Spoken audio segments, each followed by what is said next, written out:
നമ്മുടെ നാട്ടിലെ കുട്ടികളുടെ ടെൻഷന് പിന്നിലുള്ള ഏറ്റവും പ്രധാനപ്പെട്ട ഒരു കാരണം ട്യൂഷനാണോ? അതുപോലെ തന്നെ കുട്ടികൾ ട്യൂഷന് പോവേണ്ടി വരുന്നത് മാതാപിതാക്കളുടെ നിർബന്ധം കൊണ്ട് മാത്രമാണോ? റീസെൻ്റ്ലി സിമിലർ ആയിട്ടുള്ള കുറച്ച് കാര്യങ്ങൾ കേരളത്തിൻ്റെ വിദ്യാഭ്യാസ മന്ത്രി ശിവൻകുട്ടി സാറ് പറയുകയുണ്ടായി. അപ്പോൾ ഇതുമായി ബന്ധപ്പെട്ടിട്ട് എൻ്റെ കുറച്ച് ടേക്കുകളാണ് ഈ വീഡിയോയിൽ ഞാൻ പറയാൻ ഉദ്ദേശിക്കുന്നത്. അങ്ങനെയാണോ എന്നാണോ എൻ്റെ ഒരു ടേക്ക് എന്നുള്ളത്. ഇതിൽ ആദ്യം തന്നെ പറയാം, കോമ്പറ്റീറ്റീവ് എക്സാമിനേഷനുകളെക്കുറിച്ചും ട്യൂഷനുകളെക്കുറിച്ചും കോച്ചിങ്ങിനെക്കുറിച്ചാണ് ഞാൻ പറയുന്നത്. അപ്പോൾ ഞാൻ അനീസ് പോത്തി, എയ്ഫർ എഡ്യൂക്കേഷൻ എന്ന് പറയുന്ന UGC നെറ്റ് എക്സാമിന് ഓൺലൈൻ കോച്ചിങ് കൊടുക്കുന്ന ഒരു സ്ഥാപനത്തിൻ്റെ CEO ആണ്. കഴിഞ്ഞ ഏകദേശം 15 വർഷത്തോളമായി കോച്ചിങ് ഫീൽഡിലുണ്ട്. ഡിഫറെൻ്റ് എക്സാമുകൾക്ക് വേണ്ടിയിട്ട് കോച്ചിങ് എടുത്തിട്ടുണ്ട്. എൻട്രൻസ് തൊട്ട്, മെഡിക്കൽ എൻട്രൻസ് തൊട്ട്, civil service, IAS, UPSC, SSC, PSC, UGC, അങ്ങനെ കുറേ എക്സാമുകൾക്ക് കോച്ചിങ് എടുത്തിട്ടുണ്ട്, കോച്ചിങ് ക്ലാസ് എടുത്തിട്ടുണ്ട്. 15 വർഷമായി ഈ ഫീൽഡിലുണ്ട്. അതുകൊണ്ടുള്ള കുറച്ച് എക്സ്പീരിയൻസുകളാണ് പറയുന്നത്. ഇത് ആദ്യം തന്നെ പറയുന്നത് എന്താണെന്ന് ചോദിച്ചാൽ, ഞാൻ പറയുന്നതിൽ കുറച്ച് രണ്ട് സൈഡിലുള്ള ആർഗ്യുമെൻസുകളുണ്ട്. അപ്പോൾ ചിലപ്പോൾ ഇതിൻ്റെ കമൻറ്റിൽ വരാൻ പോകുന്ന ആദ്യത്തെ ഒരു കാരണം, മൂപ്പര് വലിയ കോച്ചിങ് ഇൻസ്റ്റിറ്റ്യൂട്ടിൻ്റെ ഭാഗമാണ്, അതുകൊണ്ടാണ് മൂപ്പര് കോച്ചിങ്ങിനെ കുറിച്ച് ഇങ്ങനെയൊക്കെയാണ് പറയുന്നത് എന്നുള്ള ഒരു കമൻറ്റ് ആദ്യം തന്നെ ഞാനങ്ങ് പറഞ്ഞതാണ്. ഓക്കെ, ഈ വീഡിയോ തന്നെ നിങ്ങൾക്ക് കമൻറ്റ് ചെയ്താൽ എന്നെക്കുറിച്ച് ഇൻവെസ്റ്റിഗേഷൻ നടത്തേണ്ട എന്നുള്ളതിനാണ്. സോ ബഹുമാനപ്പെട്ട വിദ്യാഭ്യാസ മന്ത്രി പറഞ്ഞ എക്സാക്റ്റ് ഡയലോഗ് എനിക്ക് കിട്ടിയിട്ടില്ല. കുറച്ച് ചില ന്യൂസ് ചാനലുകളിലും ഇതിൽ വന്ന ഡയലോഗ് മാത്രമേ ഉള്ളൂ. ബട്ട് ആകത്തുക ഇത്രയാണ്: കുട്ടികൾക്ക് ട്യൂഷനുകൾ ഉള്ളത് കൊണ്ടാണ് കുട്ടികൾക്ക് കൂടുതലായിട്ട് മാനസിക സമ്മർദ്ദം വരുന്നത്. അപ്പോൾ അതുകൊണ്ട് ട്യൂഷൻ കുറക്കുന്ന കാര്യം ഗവൺമെൻറ് പരിഗണിക്കുന്നുണ്ട്. എൻട്രൻസ് കോച്ചിങ്ങുകൾ കാരണം കുട്ടികൾ ഭയങ്കര സ്ട്രെസ്ഡ് ആവുന്നുണ്ട്. ഓൾമോസ്റ്റ് എക്സാക്റ്റ് ലൈനിങ്സ് അല്ലേ? ഓക്കെ, കുട്ടികൾ സ്ട്രെസ്ഡ് ആകുന്നുണ്ട്. ലക്ഷങ്ങളൊക്കെയാണ് എൻട്രൻസ് കോച്ചിങ്ങിന് കൊടുക്കുന്നത്. അപ്പോൾ ലക്ഷങ്ങളുള്ള ആളുകൾക്ക് മാത്രമാണ് കൊടുക്കാൻ പറ്റുക. പാരൻസിന് പലപ്പോഴും പാരൻസിൻ്റെ ഒരു ആവശ്യത്തിൻ്റെ ഭാഗം, ഇങ്ങനെയുള്ള കുറച്ച് സെറ്റ് ഓഫ് ഒരു വളരെ ഇമ്പോർട്ടൻ്റ് ആയിട്ടുള്ള പോയിന്റുകളാണ് വിദ്യാഭ്യാസ മന്ത്രി പറഞ്ഞിട്ടുള്ളത്. ഓക്കെ, അപ്പം ഇതിൽ മെജോറിറ്റി ഓഫ് ദ കാര്യങ്ങളായിട്ട് ഞാനും യോജിക്കുന്നുണ്ട്. പക്ഷേ അതിൻ്റെ ഒരു ഡിഫറെൻറ്റ് പെർസ്പെക്റ്റീവ് കൂടി പ്രൊവൈഡ് ചെയ്യുക എന്നുള്ളതാണ് ഈ വീഡിയോ കൊണ്ട് ഉദ്ദേശിക്കുന്നത്. ഓക്കെ, ഒരു ഡിഫറെൻറ്റ് ആംഗിൾ കൂടി പ്രൊവൈഡ് ചെയ്യാൻ ശ്രമിക്കുക. സോ ബേസിക്കലി ട്യൂഷനുകൾ കുട്ടികളെ ടെൻഷൻ ഉണ്ടാക്കുന്നുണ്ട്. മെഡിക്കൽ കോച്ചിങ്ങുകൾ ടെൻഷൻ ഉണ്ടാക്കുന്നുണ്ട്. എൻട്രൻസ് കോച്ചിങ്ങുകൾ ടെൻഷൻ ഉണ്ടാക്കുന്നുണ്ട്. അത് അവിടെ തീരുന്നതല്ല ടെൻഷൻ. ഓക്കെ, PSC കോച്ചിങ്ങുകൾ ഉണ്ടാക്കുന്നുണ്ട്. ഓക്കെ, UPSC സിവിൽ സർവീസ് കോച്ചിങ്ങുകൾ ഉണ്ടാക്കുന്നുണ്ട്. UGC നെറ്റ് കോച്ചിങ്ങുകൾ ഉണ്ടാക്കുന്നുണ്ട്. ഓൾമോസ്റ്റ് എല്ലാ കോച്ചിങ്ങുകളും അത് ഉണ്ടാക്കുന്നുണ്ട് എന്നുള്ളതാണ്. അപ്പം അതുകൊണ്ട് ഈ ഒരു ആർഗ്യുമെൻറ്റ് ശരിയാണോ തെറ്റാണോ എന്നുള്ളതിനപ്പുറത്തേക്ക് ഞാൻ മനസ്സിലാക്കുന്നത്, എന്തുകൊണ്ട് ട്യൂഷനുകൾ, എന്തുകൊണ്ട് കോച്ചിങ്ങുകൾ നമ്മളെ സൊസൈറ്റിയിൽ ആവശ്യമായിട്ട് വരുന്നു അല്ലെങ്കിൽ നിലനിൽക്കുന്നു എന്നുള്ളത് മനസ്സിലാക്കുക എന്നുള്ളത് ഇമ്പോർട്ടൻ്റ് ആയിട്ടുള്ളൊരു കാര്യമാണ്. ഓക്കെ, എന്തുകൊണ്ടാണ് നാട്ടിൽ ട്യൂഷൻ ഉണ്ടാവുന്നത്? എന്തുകൊണ്ടാണ് നാട്ടിൽ കോച്ചിങ് ഇൻസ്റ്റിറ്റ്യൂഷൻ ഉണ്ടാവുന്നത്? ഞാൻ ബേസിക്കലി പറയും, ഇതിൻ്റെയൊക്കെ പ്രധാനപ്പെട്ട ഒരു കാര്യം എന്ന് പറയുന്നത്, നമ്മളെ നാട്ടിലെ ഓൾമോസ്റ്റ് എല്ലാ കാര്യങ്ങളും, പ്രത്യേകിച്ച് ജോലികളെല്ലാം മത്സരാധിഷ്ഠിതമാണ് എന്നതാണ്. എന്ന് പറഞ്ഞാൽ മത്സര പരീക്ഷകളാണ്, കോമ്പറ്റേറ്റീവ് എക്സാമുകളാണ്. ഞാൻ എപ്പോഴും എൻ്റെ കുട്ടികളോടൊക്കെ പറയാറുണ്ട്, മത്സര പരീക്ഷകളുടെ ഏറ്റവും വലിയ പ്രശ്നം എന്താണെന്ന് ചോദിച്ചാൽ, നിങ്ങൾ ജയിക്കണമെന്നുണ്ടെങ്കിൽ നിങ്ങൾ മറ്റൊരാളെ തോൽപ്പിക്കണം. ഇപ്പോൾ UGC JRF 1% ആളുകൾക്ക് കിട്ടുന്ന പരീക്ഷകൾ ജയിക്കണമെങ്കിൽ 99% ആളുകളെ നിങ്ങൾ തോൽപ്പിക്കണം, എന്നാലേ നിങ്ങൾക്ക് ജയിക്കാൻ പറ്റുള്ളൂ. അപ്പോൾ മത്സരാധിഷ്ഠിത ലോകമാകുമ്പോൾ എന്ത് സംഭവിക്കും? മറ്റൊരാൾ പഠിക്കുന്നതിനേക്കാളേറെ ഇവർക്ക് പഠിക്കേണ്ടി വരും. എന്നാൽ മാത്രമേ അവർക്ക് ഓവർകം ചെയ്യാൻ, അവരെക്കാളേറെ മാർക്ക് സ്കോർ ചെയ്യാൻ പറ്റൂ. ഇത് SLCക്കോ സ്കൂളിലെ ക്ലാസ്സിനോ ഡിഗ്രിക്കോ PGക്കോ പ്രശ്നമല്ല. കാരണം അവിടെ എത്ര മാർക്ക് വാങ്ങിയാൽ ഒരു നിശ്ചിത മാർക്കുണ്ടോ, ആ മാർക്കിൻ്റെ മുകളിൽ മാർക്ക് വാങ്ങുന്ന എല്ലാവരും ക്വാളിഫൈ ചെയ്യപ്പെടും. പക്ഷേ ഇവിടെ അങ്ങനെയല്ല. ഇവിടെ എങ്ങനെ സംഭവിക്കുന്നതെന്ന് ചോദിച്ചാൽ കൂടുതൽ മാർക്ക് വാങ്ങുക എന്നുള്ളതാണ്. അപ്പോൾ ഇതിൻ്റെയൊക്കെ പിന്നിലുള്ള ട്യൂഷനുകളുടെയും കോമ്പറ്റേറ്റീവ് എക്സാമിനേഷനുകളുടെയും കോച്ചിങ്ങുകളുടെയും ഒക്കെ പിന്നിലുള്ള ഏറ്റവും പ്രധാനപ്പെട്ട ഒരു കാരണമായിട്ട് ഞാൻ മനസ്സിലാക്കുന്നത് ഈ മത്സരാധിഷ്ഠിത ലോകം തന്നെയാണ്. അപ്പോൾ ഇതിനൊരു ആൾട്ടർനേറ്റീവ് ഉണ്ടോ എന്ന് ചോദിച്ചാൽ നമ്മൾ ഡിസ്കസ് ചെയ്യേണ്ടതാണ്. ഇങ്ങനെയാണ് പുതിയ കാലത്തെ എന്താണ് നമ്മൾ പറയുക, ഗ്ലോബലൈസ്ഡ് ക്യാപിറ്റലിസ്റ്റ് അല്ലെങ്കിൽ വേൾഡുകൾ അങ്ങനെയാണ് നിലനിൽക്കാൻ പറ്റും. ഒരുപാട് ആർഗ്യുമെൻറ്റുകൾ ഉണ്ടാവും. ഈ വീഡിയോയിൽ അതിൻ്റെ ഡിസ്കഷനിലേക്ക് ഞാൻ പോകുന്നില്ല. പക്ഷെ നമ്മളെ സൊസൈറ്റിയിലേക്ക് ഒന്നുകൂടി വരുന്ന സമയത്ത് ഒന്നുകൂടി ഞാൻ മനസ്സിലാക്കുന്നൊരു കാരണം, ഇങ്ങനെ കോച്ചിങ്ങുകളുടെ ആവശ്യം വരുന്നത് എന്തുകൊണ്ടാണെന്ന് ചോദിച്ചാൽ, നമ്മുടെ നാട്ടിലെ ഓപ്പർച്യൂണിറ്റീസ് വളരെ കുറവാണ് എന്നുള്ളതാണ്. ഓക്കെ, ജോലികൾ വളരെ കുറവാണ്. അപ്പോൾ നമ്മൾ നോക്കുക, എന്തുകൊണ്ടാണ് PSCക്ക് ഇത്രയധികം കോച്ചിങ്ങുകൾ വരുന്നത്? ഇത്രയധികം ആളുകൾ PSCക്ക് വേണ്ടിയിട്ട് കൊല്ലങ്ങളോളം പഠിക്കേണ്ടി വരുന്നത് PSC കോഴ്സുകൾ വളരെ കുറവാണെന്നുള്ളതാണ്. അല്ലെങ്കിൽ PSCയുടെ ഓപ്പർച്യൂണിറ്റീസ് കേരള പോപ്പുലേഷൻ വെച്ച് നോക്കുമ്പോൾ വളരെ വളരെ കുറവാണ് എന്നുള്ളതാണ് ഏറ്റവും പ്രധാനപ്പെട്ട റീസൺ. അപ്പോൾ അതുകൊണ്ട് ബേസിക്കലി എല്ലാം സ്ട്രെസ്സാണ്. ട്യൂഷന് പോകുന്നത് സ്ട്രെസ്സാണ്. ഓക്കെ, കോച്ചിങ്ങിന് പോകുന്നത് സ്ട്രെസ്സാണ്. പഠിക്കുന്നത് സ്ട്രെസ്സാണ്. പഠിക്കുന്നത് നല്ല ബുദ്ധിമുട്ടാണ്. മത്സരാധിഷ്ഠിത പരീക്ഷകൾക്ക് പ്രിപ്പയർ ചെയ്യുന്നത് മാനസികമായിട്ട് ഒരുപാട് പിരിമുറുക്കങ്ങൾ ഉണ്ടാക്കുന്നുണ്ട്. ഇത് ഉണ്ടാക്കുന്ന ആളുകൾക്കൊക്കെ അറിയാം. എന്നിട്ടും ആളുകൾ എന്തുകൊണ്ടാണ് പോകുന്നത് എന്ന് ചോദിച്ചാൽ we don't have any other option, we have to survive in this society എന്നുള്ളതുകൊണ്ടാണ്. അല്ലാതെ ഏതെങ്കിലും പാരൻറ്റ്, ഞാനൊരു പാരൻ്റാണ്, സ്വന്തം കുട്ടികൾക്ക് ടെൻഷൻ ഉണ്ടാക്കണം എന്ന് കരുതിയിട്ട് കുട്ടികളെ സ്കൂളിലേക്ക് പറഞ്ഞേക്കുമെന്ന് ഞാൻ കരുതുന്നില്ല. എന്തുകൊണ്ടാണ് പാരൻറ്റിന് സ്കൂളിലേക്ക് അല്ലെങ്കിൽ ട്യൂഷനിലേക്ക് പറഞ്ഞേക്കേണ്ടി വരുന്നത്, കോച്ചിങ്ങിലേക്ക് പറഞ്ഞേക്കേണ്ടി വരുന്നത്? പാരൻറ്റിന് പേടിയാണ്. ഈ മത്സരാധിഷ്ഠിത ലോകത്ത് എൻ്റെ കുട്ടി പിറകിലായി പോവുമോ? ഓക്കെ, ഈ മത്സരാധിഷ്ഠിത ലോകത്തിൽ എൻ്റെ കുട്ടിക്ക് ജോലി ഉണ്ടാവുമോ, എൻ്റെ കുട്ടിക്ക് നല്ല പൊസിഷനിൽ എത്താൻ പറ്റുമോ?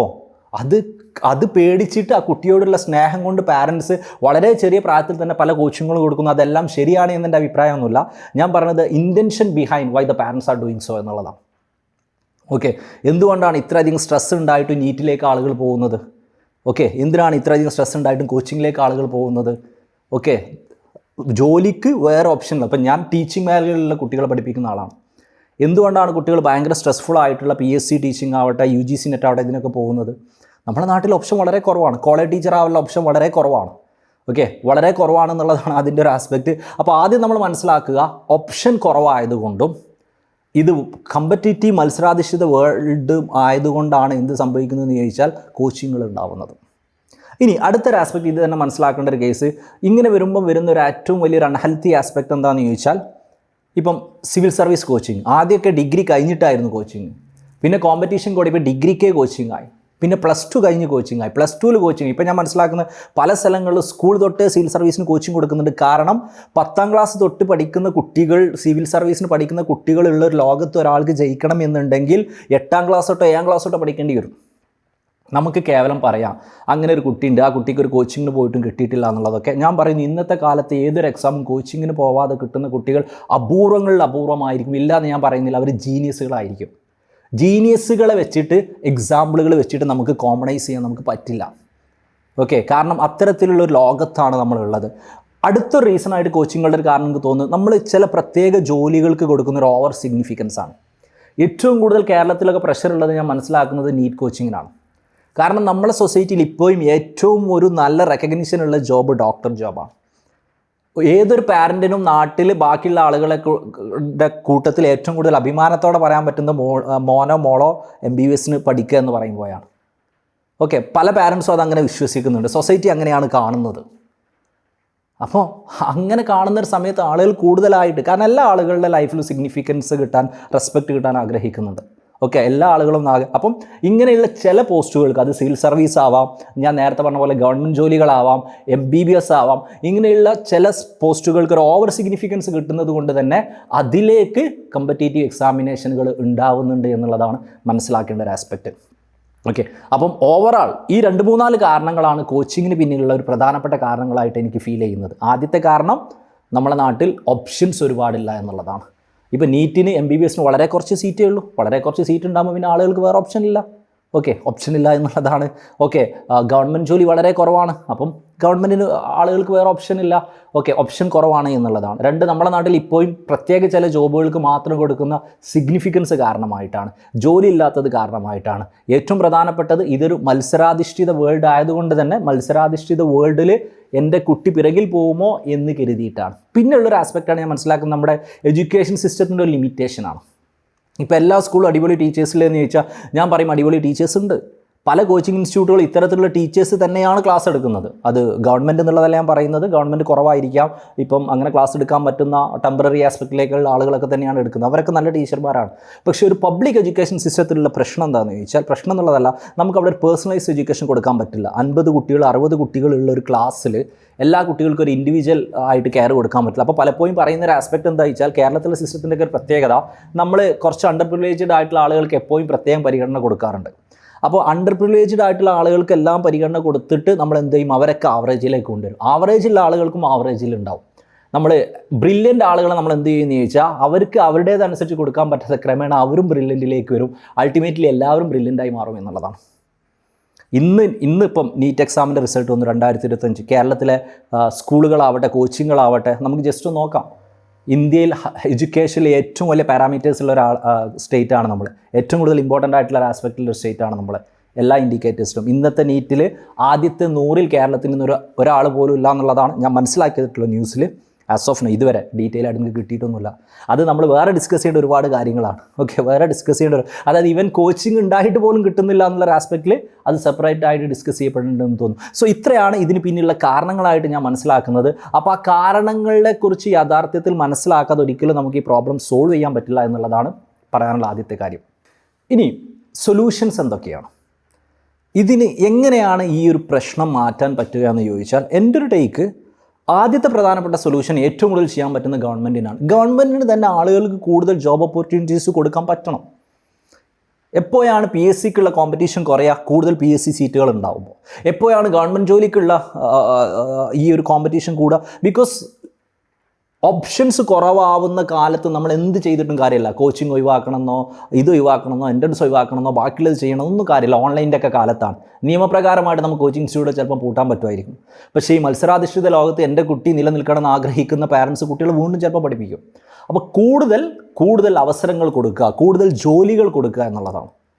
അതിന് ഗവൺമെൻറ് ചെയ്യാം. ഇപ്പോൾ ടീച്ചിങ് ആസ്പെക്റ്റിൽ ഞാൻ ഇവിടെ അടുത്തും വീഡിയോ ചെയ്തിട്ടുണ്ട്. സ്റ്റിൽ കേരളത്തിലെ ഏറ്റവും കൂടുതൽ സ്കൂളുകളിലെ ടീച്ചിങ് പോസ്റ്റുകൾ എയ്ഡഡ് സ്കൂളുകളാണ്. ഈ എയ്ഡഡ് സ്കൂളിലെ അപ്പോയിൻമെൻറ്റുകൾ എൻറ്റയർലി മാനേജ്മെൻറ്റാണ് തീരുമാനിക്കുന്നത്.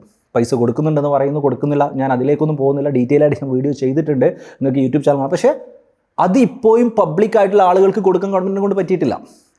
അപ്പോൾ ഗവൺമെൻറ്റിനെ സംബന്ധിച്ച് ഞാൻ മനസ്സിലാക്കുന്നത് കോച്ചിങ് ബാക്കിയുള്ള ഒരു ആസ്പെക്റ്റിലേക്കൊക്കെ പോകുന്നതിനപ്പുറത്തേക്ക് കൂടുതൽ ഓപ്ഷനുകൾക്ക് ആളുകൾക്ക് ഉണ്ടാക്കി കൊടുക്കാൻ പറ്റണം.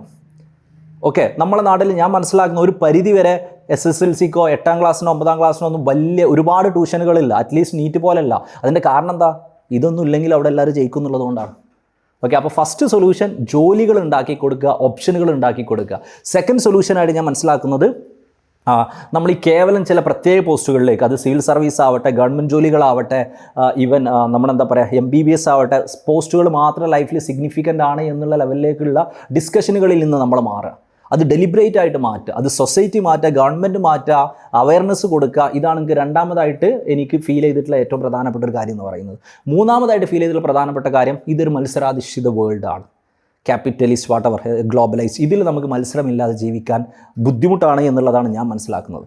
അപ്പോൾ അടുത്തൊരു സൊല്യൂഷൻ ഗവൺമെൻറ്റിന് ആളുകൾക്ക് വേണ്ടിയിട്ട് വാട്ട് വി ക്യാൻ സേ കൂടുതലായിട്ട് ഇത്തരത്തിലുള്ള മെൻ്റൽ ഹെൽത്ത് സപ്പോർട്ട് ചെയ്യാൻ പറ്റുന്ന ഒരുപാട് പ്രൊവിഷൻസ് പ്രൊവൈഡ് ചെയ്യാൻ പറ്റുക.